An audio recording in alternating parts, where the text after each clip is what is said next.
हा पिझ्झा बघताय, हा आपण जराही ईस्टचा वापर न करता केलेला आहे. अगदी स्क्रॅचपासून, काही बाहेरून विकत आणायचंच नाही, सगळं अगदी घरच्या घरी. आणि हा आपण अवनमध्ये केलाय का मनस्वी? कशामध्ये केलाय? कढईमध्ये केलाय. येस. आणि मनूचा फेवरेट पिझ्झा तयार झालेला आहे. शिकायची रेसिपी तर व्हिडिओला लाईक करा आणि व्हिडिओ शेवटपर्यंत बघा. नमस्कार, सरिताच्या स्वयंपाकघरात परत विसरले.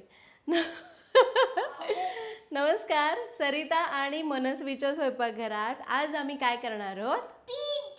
पिझ्झा. तर आज आम्ही दोन प्रकारचे आईस्क्रीम्स केलेले आहेत, म्हणून मी घरामध्ये शूट केलं, कारण इथं फ्रीज आहे. आणि आता मनस्वी आणि पार्थसाठी करणार आहे. येस, व्हिडिओ येणार आहे, नक्की बघा. हां, अगं म्हणू करूयात ना, उशीर होतोय. हां, चला, आज आम्ही करणार आहोत पनीर मखनी पिझ्झा. आणि इथं आपल्याला हा पिझ्झा करत असताना कुठलीच गोष्ट बाहेरून विकत आणण्याची गरज नाही. म्हणजे सगळ्या गोष्टी विकतच आणायच्या आहेत, पण त्याचा सॉस असेल किंवा त्याच्यावर आपण जे टॉपिंग करतोय, या सगळ्या गोष्टी आपण घरच्या घरीच करणार आहोत. आणि तुम्हाला अगदी स्क्रॅचपासून पिझ्झा कसा करायचा ते सांगणार आहे, ते सुद्धा कढईमध्ये, अव्हनचा वापर न करता.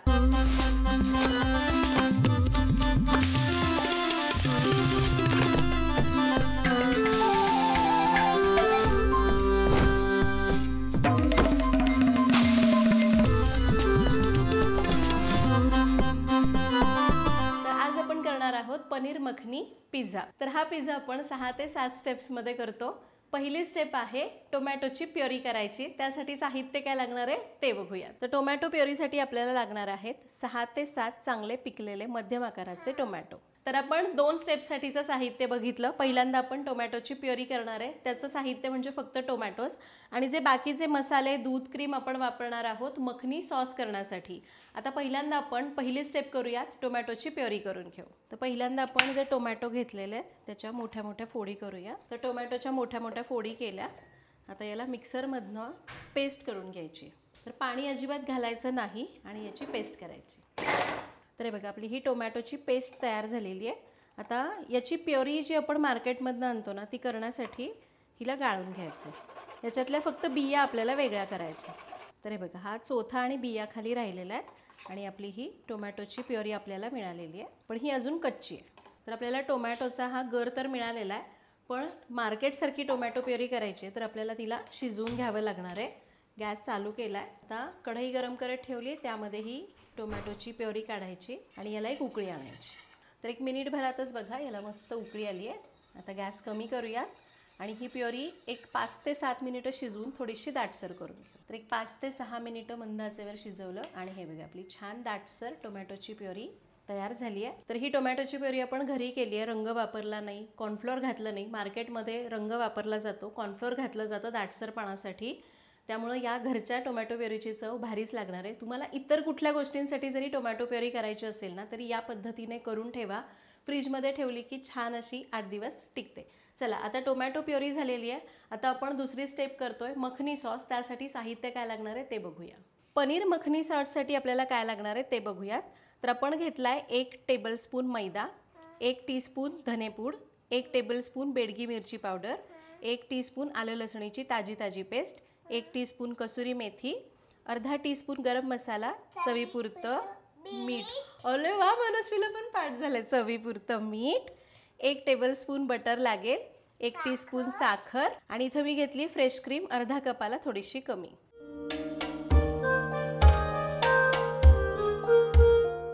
आता सॉस करण्यासाठी कढईमध्ये घेऊया बटर.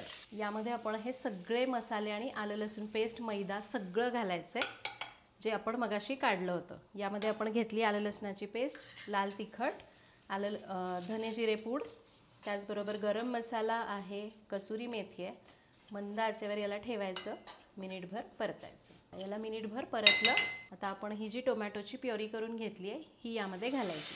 तुम्ही जर रेडीमेड वापरताय तर 1 कप भरून टोमॅटोची प्युरी वापरा, म्हणजे 200 ते 250 ml. टोमॅटो प्युरी घातली, याला मिक्स करूया. तर यामध्ये घालूयात 1 कप भरून पाणी. साखर घालायची जेणेकरून टोमॅटोचा आंबटपणा बॅलन्स होतो. याला चांगलं मिक्स करायचं आहे. आता हे चांगलं आपण एकजीव करायचं आणि मंद आचेवर अजून छान दाटसर होईपर्यंत शिजवून घ्यायचं. तर आता याला शिजवून घ्यायचं आहे, पण किती घट्ट करायचं, तर आपली टोमॅटो सॉसची कशी कन्सिस्टन्सी असते तितपत होईपर्यंत याला मंद आचेवर शिजवून घ्यायचं. साधारण एक 5 ते 6 मिनिट लागतील. तर हे बघा 5-6 मिनिटांनी हे असं छान दाटसर झालेलं आहे. आता यामध्ये आपल्याला घालायची फ्रेश क्रीम घालू आणि याला चांगलं मिक्स करूया. आणि आता मंद आचेवर अजून एक 2 मिनिटं शिजवून घ्या. फ्रेश क्रीम घालून याला अजून 2 मिनिटं शिजवलं आणि हे बघा असा रंग आलाय, अशी कन्सिस्टन्सी आहे. लक्षात ठेवा. गॅस करूयात बंद. आपला हा मखनी सॉस तयार झाला. तर आपली दुसरी स्टेप झाली. मखनी सॉस तयार झाला आहे. तो सॉस मंद आचेवर शिजवत ठेवला होता. तोवर मी इकडे पनीर आणि भाज्या कापून घेतल्यात. तर आपण जे टॉपिंग करतो पिझ्झावर टाकण्यासाठी ते कसं करायचं, त्यासाठी साहित्य काय लागणार आहे ते आधी बघूया. तर आपल्याला लागणार आहे 1 टेबलस्पून बटर, 1 टेबलस्पून तेल, त्याचबरोबर आपल्याला लागेल पाव चमचा आलं लसणीची पेस्ट, पाव चमचा हळद, अर्धा चमचा बेडगी मिरची पावडर, चवीपुरतं मीठ, पाव चमचा कसुरी मेथी चुरून घेतली आहे आणि पाव चमचा गरम मसाला पावडर. टॉपिंगसाठी आपण घेतलेली आहे पिवळी, हिरवी आणि लाल शिमला मिरची, जिचे बघा असे मी चौकोनी तुकडे करून घेतलेले आहेत. आणि 100 ग्रॅम पनीर घेतलं आहे, त्याचे पण छोटे छोटे क्यूब केले आहेत.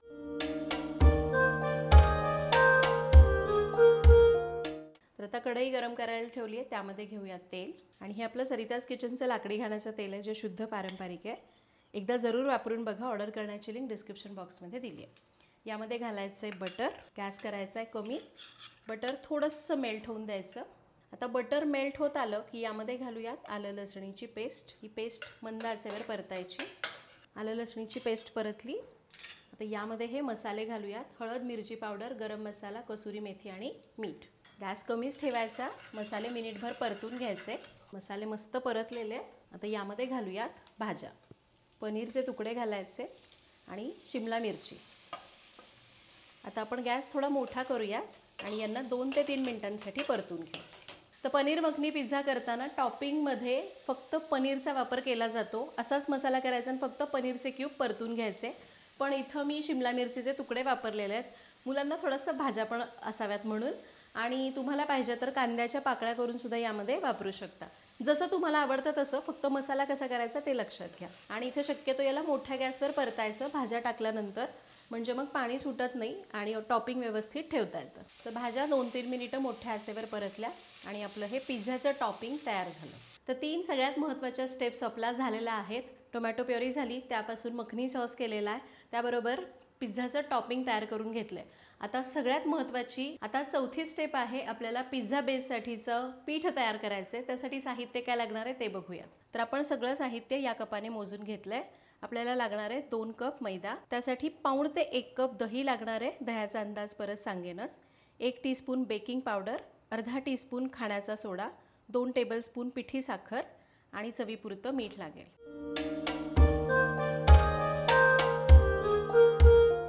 तर पिझ्झा बेस खरं तर ईस्टचा वापर करून केला जातो, पण ईस्ट सगळ्यांकडेच उपलब्ध होत नाही. इवन मला पिझ्झा बेस ईस्टपेक्षा असा सोडा आणि बेकिंग पावडर वापरून आवडतो. याचा खरंच करून बघा, खूप मस्त लागतो. आता इथं मी परातीत हा मैदा घेतला आहे. यामध्ये आपल्याला ही पिठी साखर घालायची आहे. चवीपुरतं मीठ घालायचं. याला मिक्स करून घ्यायचं आहे. तर आपण मीठ चांगलं मिसळून घेतलं. आता याला मध्ये खड्डा करायचा. आता आपण जे दही घेतलं आहे त्यातलं थोडं दही यामध्ये घालूयात. किती लागणार आहे आपल्याला माहिती नाही आहे, म्हणून आपण अर्ध दही घातलं. आता यामध्ये आपण घालूयात खाण्याचा सोडा आणि बेकिंग पावडर. दह्यासोबत थोडंसं मिसळून घ्यायचं, म्हणजे मग ते छान ॲक्टिव्ह होतं. चला आता याला थोडंसं असं मिसळून घेतलं. आता या दह्यामध्येच आपल्याला याला मळून घ्यायचं आहे. मळत असताना आपण कणिक कशी तिंबतो तसं तिंबायचं नाही, फक्त याला असं कंबाईन करत जायचं. तर अजून दही लागेल, त्यामुळे हे उरलेलं दही वापरून आपण याला मळून घेऊया. तर इथं आपल्याला जराही पाण्याचा वापर करायचा नाही. दह्यामध्येच याला असं सैलसर मळायचं आहे. त्यामुळे मी दह्याचा अंदाज तुम्हाला सांगितला नाही. कधी दही घट्ट असतं, पातळ असतं, त्यावर प्रमाण कमी जास्त लागू शकतं. पण शक्यतो 1 कप किंवा त्यापेक्षा वर थोडंसं दही लागेल. तर इथं बघा मला हे सगळं दही वापरावं लागलंय आणि मला वाटतं अजून थोडंसं दही लागेल. तर आपल्याला संपूर्णपणे दह्यातच मळायचं आहे. मी तुम्हाला शेवटी सांगेन की मला एकूण किती दही लागलं. फक्त लक्षात घ्या, इथं आपण ज्या ज्या वस्तू वापरतोय पिझ्झाचं पीठ मळण्यासाठी त्या रूम टेम्परेचरला असाव्यात. फ्रीजमधनं गारगार दही काढून वापरायचं नाही. तर हे बघा पीठ आपण मळून घेतलंय, बऱ्यापैकी सैल आहे.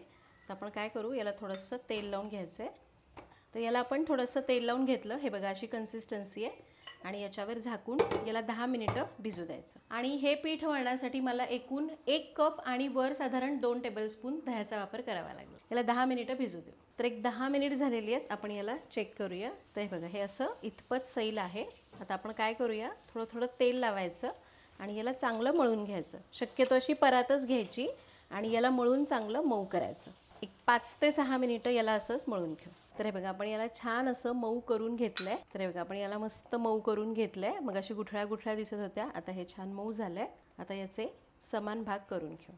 तर साधारण एक 3 पिझ्झा तयार होतील एवढ्या ह्याच्यात. तुम्हाला जशी लहान मोठी साईज हवी त्याप्रमाणे करू शकता. तर तुम्हाला जशी लहान मोठी साईज हवी त्याप्रमाणे याचे पीसेस करून घ्या, म्हणजे याचे उंडे करून घ्या. चला, आता आपला पिझ्झाची कणिक पण तयार आहे, सॉस तयार झालेला आहे, टॉपिंग तयार झालेलं आहे. पिझ्झा लगेच असेंबल करून बेक करायला ठेवू. आता हे पिझ्झा असेंबल करून बेक करण्यासाठी साहित्य काय लागणार आहे ते सांगते. तर पिझ्झा तर आपण असेंबल करायचाच आहे, पण त्याआधी आपल्याला, जर तुम्ही ओव्हनमध्ये करताय तर ओव्हन, किंवा कढईमध्ये करताय तर कढई प्रीहीट करून घेणं गरजेचं आहे, म्हणजेच पिझ्झा अगदी छान बेक होतो. जर तुम्ही ओव्हनमध्ये करताय तर ओव्हन 180वर साधारण एक 5 ते 7 मिनिटांसाठी प्रीहीट करा, आणि कढईसुद्धा आपल्याला प्रीहीट करून घ्यायची. तर आता इथं एक मोठी कढई घेतली, आपली पिझ्झा प्लेट व्यवस्थित बसेल अशी कढई घ्यायची. त्यामध्ये खाली मीठ घातलं आहे, एक रिंग ठेवलेली आहे स्टेनलेस स्टीलची. गॅस करूया चालू. गॅस कमी ठेवायचा आणि याच्यावर झाकून याला एक 5 मिनिटं मंद आचेवर असंच ठेवून द्यायचं. तर पिझ्झा असेंबल करण्यासाठी आपल्याला लागणार आहे तयार केलेलं पीठ, तयार केलेला मखनी सॉस लागेल, परतून घेतलेल्या या भाज्या म्हणजे आपलं टॉपिंग लागणार आहे. त्यासोबत आपल्याला लागेल थोडासा कोरडा मैदा, पिझ्झा चीज घ्यायचं, याला मोझरेला चीजही म्हणू शकता, आणि थोडंसं बटर लागेल.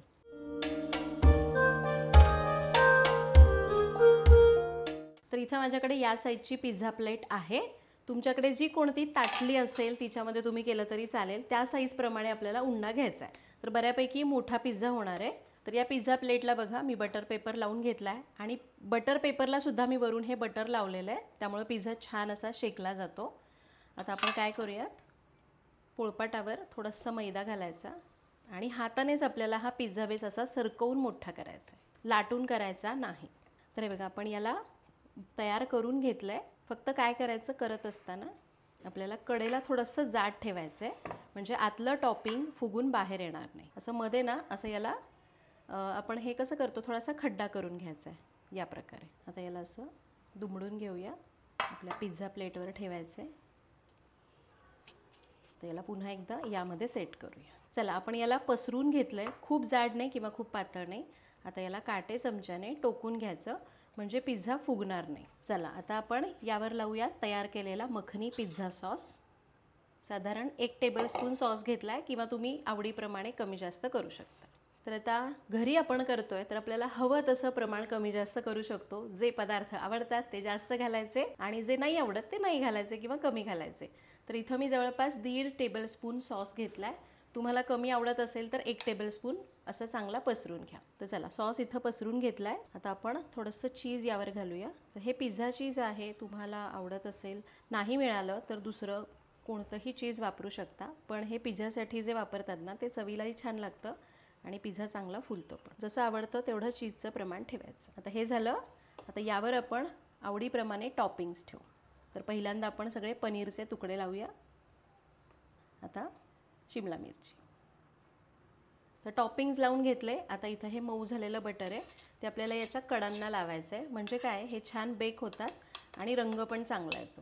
म्हणजे हे जे काठ आहेत ना पिझ्झाचे, त्याला लावायचं. खरं तर हे ब्रश करायला पाहिजे, पण आता माझ्याकडे नाही आहे ब्रश, त्यामुळे मी हातानेच लावून घेते, किंवा चमच्याने लावा. बटरऐवजी तुम्ही दूध आणि साखरेचं मिश्रण पण लावू शकता बरं का, त्याने अजून रंग छान येईल. तर येस, आपण पिझ्झा असेंबल करून घेतला आहे, बेक करूया. तर इकडे आपली कढई पण चांगली गरम झालेली आहे, खूप गरम आहे. सावकाश याला ठेवायचं आहे, बरोबर मध्यभागी ठेवायचं, कडेने अंतर राहायला हवं.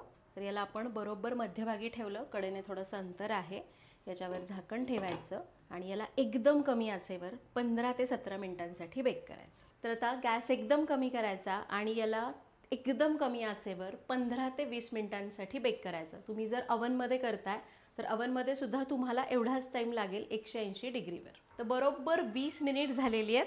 पिझ्झा चेक करूयात, खूप भारी झाला आहे. याजवळ. गॅस मी बंद करते कारण पिझ्झा झालेला आहे. एकदा फक्त उघडून दाखवते. आहा, हे बघा कसला भारी पिझ्झा झालाय हे ओळखायचं कसं, हे बघा. आपण काय करूयात, हे जे कडेचे जे काठ आहेत ना याच्यामध्ये फोर्क किंवा सुरी घालून बघायचं. हे बघा, हे छान बेक झालेलं आहे, अजिबात कुठेही ओलं नाही आहे आणि खालून पण छान असा बेक झाला आहे. तुम्हाला रंग दिसतोय?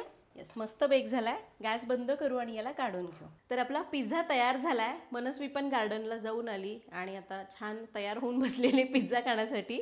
तर अशा प्रकारे आज आपण इथं अगदी स्टेप बाय स्टेप स्क्रॅचपासून पिझ्झा कसा करायचा ते बघितलं. आणि इथे बऱ्याच वस्तू माझ्याकडे नव्हत्या, पण तुमच्याकडे सुद्धा कदाचित असंच असेल. स्टुडिओमध्ये सगळं असतं, पण इथे जे काही अवेलेबल आहे त्याप्रमाणे आपण हा पिझ्झा तयार केला. अगदी पिझ्झा कटर नाही आहे तर आपण करंजी कटर वापरलेलं आहे आणि जे अवेलेबल आहे त्यामध्ये हे सगळं मी तुम्हाला दाखवण्याचा प्रयत्न केला आहे. तर पिझ्झा तयार झाला आहे. तुम्ही सुद्धा step by step recipe follow करा. पहिल्या प्रयत्नात उत्तम पिझ्झा करायला शिकाल. तर तुम्ही सुद्धा ही रेसिपी जरूर करून बघा. काही शंका असतील तर कमेंट्समध्ये विचारा. पुन्हा भेटूया तशाच एका नवीन व्हिडिओमध्ये. तोपर्यंत धन्यवाद.